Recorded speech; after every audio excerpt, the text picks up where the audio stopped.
سلام و عرض ادب، امیدوارم خوب باشید. با یک تحلیل هفتگی در خدمتتون هستیم. این هفته هم هفته NFT هست، اولین هفته ماه آگوست و هم ماه آگوست رو داریم که ماه خیلی سختی خواهد بود. معمولا پرایس اکشن آگوست پرایس اکشن تریکی هست و باید با ریسک معقول ترید کنیم. همونطور که تقویم میبینیم ما توی دوشنبه خبر مهم راجع به دلار داریم و جمعه هم خبر NFT ریلیز میشه. انتظار دارم مارکت دوشنبه و سه شنبه و نهایتا جمعه به ما پوزیشن های تمیزتری بده. بنابراین باید مارکت رو بررسی بکنیم که رنج دوشنبه چجوری تشکیل میشه. بر اساس خبر ساعت 10 تصمیم بگیریم که سه شنبه ترید بکنیم یا نکنیم و جمعه شرکتی رو خواهد زد. ولی بریم روی چارت ببینیم چارت به ما چی میگه راجع به بایاس و صاف بایاس با هم داشته باشیم. همینطور که میبینید در حقیقت شاخص دلار توی دیسکانت روی اورو بلاک هست. این اورو بلاک در حقیقت فعلا قیمت رو نگه داشته و اینجا هم یه افیجیه که ما زیر کانسیکوئنت اینکروچمنتش بستیم.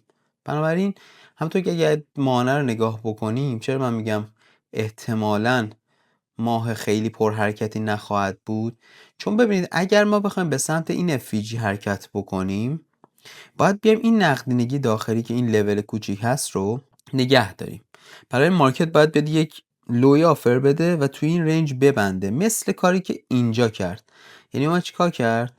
لو این ماه رو زد، لو این ماه رو با یه شادوی ریز زد، توی رنج بس حرکت رو گذاشت برای ماه بعد. بنابراین انتظار من از آگوست هم همینه. اگر سعودی هستیم باید بیاد توی این افیجی و یک توی رنج ببنده و ادامه حرکت برای افیجی مثل برای ماه بعد. واسه همینه که من خیلی در حقیقت میام روش با احتیاط صحبت میکنم. فعلا ما باید چیکار کنیم؟ فعلا باید منتظر باشیم که ببینیم مارکت قراره چیکار بکنه. یورو هم به همین صورت هست. ما تا مادامی که توی این اورو بلاک هستیم روندمون برای این کفا نزولیه. خب ما انتظار داریم که سقف ماه ساخته بشه که معمولا با NFP ساخته میشه و بعد بتونیم یک پرایس اکشنی به سمت پایین برای ادامه ماه و ماه بعد داشته باشیم. بنابراین خیلی مهمه این لول. فعلا تا زیر اینیم نمیتونیم نزولی بحث کنیم، چون بین این سقف و این کف توی پریمیوم هستیم و انتظار تشکیل پرایس اکشن نزولی دارم. وقتی بریم بالای این لول تازه میتونیم به صعود فکر کنیم. بنابراین فعلا نمیتونیم بایاس نزولی رو بدیم به مارکت. از کف هم که اسنتی با هم نداشتن که بگیم کف تشکیل شده. بنابراین فعلا روش نزولی هم احتمال داره های ماه رو در حقیقت NFI بسازه. طلا اما توی این پرایس اکشن همونطور که قبلا هم دیده بودید یه کف داشتیم اینجا SMT داشتیم. این لول اور بلاک شده بود و توی این اور بلاک گیر کرده. انتهای ماه بود مارکت رنج شده. شما حساب اگر بکنید از دوشنبه تا جمعه قیمت حرکت نکرده، توی رنج لاک شده. لو هفته پیش اینجاست. انتظار دارم پیر ضعیفتر نقره بیاد لو هفته پیش رو بگیره، طلا نگیره و به سمت فعلا این سقف حرکت کنه. فعلا تا همین سقف رو میتونم ببینم. اگر سعودی هستیم ادامهش رو باید بذاریم کندل هفتگی تشکیل بشه. برای این دوستم لو هفته مثلا با خبر دوشنبه تشکیل بشه و ادامه حرکت به سمت این دلیوری انجام بشه ادامه هفته رو. نزدک ما اومدیم به سمت این کف نقدینگی خارجی زدیم. الان داره میره به سمت نقدینگی داخلی. یه اورو بلاک هم اینجا داریم. این افیجی هم این نقطه هم افیجی هست. انتظار دارم که مارکت بیاد یه هایی برای ما تشکیل بده تو هفته، یه هایی برای ما تشکیل بده، از صف دوباره SMT بده و به سمت در حقیقت پایین این کف حرکت بکنه. چرا میگم به سمت این کف؟ ببینید این کف ماه پیش هم هست. اگر بخوایم سعودی بشیم انتظار دارم که مارکت بیاد این کف رو بگیره، از کف سمتی بده، صعود شیم به سمت بالا. اگر هم بخوایم نزولی بشیم انتظار دارم مارکت این لول پرقدرت بشکونه، پول بک بزنه بره به سمت پایین، یعنی اینو تبدیل به اوردر بلاک بکنه. بنابراین توی هر دو سناریو سعودی یا نزولی این کف باید گرفته بشه.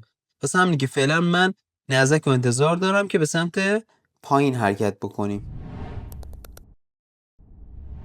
بیت کوین اما بچه براش آن بایاسم. آن بایاس یعنی چی؟ یعنی من بایاسی ندارم. این صف تو اتریوم گرفته شده، توی بیت کوین گرفته نشده، بنابراین از سقف سمتی داریم.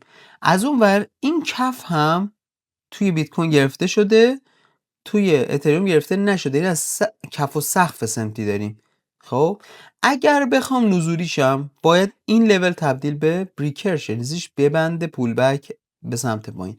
اگر نه میاد چیکار میکنه؟ از این ور مارکت سرچ شیفت میکنه بالا این ببنده، این لول عملا تبدیل به اوردر بلاک میشه و بیشتر به سمت پریمیوم حرکت میکنیم. بنابراین من روی این لول آن بایاس هستم، باید تشکیل بشه چارت ها و نمیتونم نظری بدم. همونطور که میبینید چارت اتریوم اینجا از این سقف رو گرفته اینجا، ولی این کف رو نگرفته.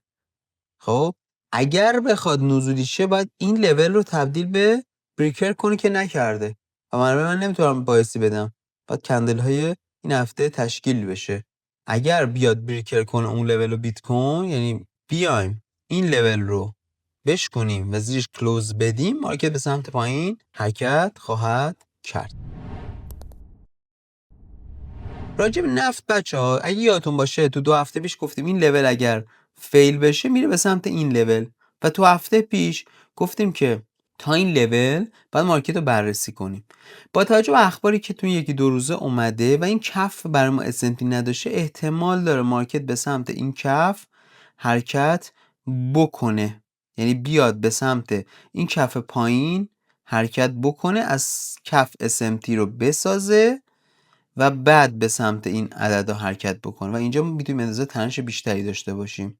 خب بنابراین فکر میکنم که این لول اگر ولی فیل بشه، به هر دلیلی فیل بشه، مارکت میاد بهش پول بک میزنه و به سمت سقف حرکت میکنه، ولی فعلا همون اورر بلاک قیمت رو نگه داشته و چون کف نداشتیم احتمال گرفته شدن کف در پی ضعیف‌تر زیاد هست. بعد ببینیم که رنج دوشنبه شنبه چجوری تشکیل میشه و بر اساس اون طی هفته بتونیم بایسمون رو بچینیم و ترید کنیم. موفق و مایعد باشید.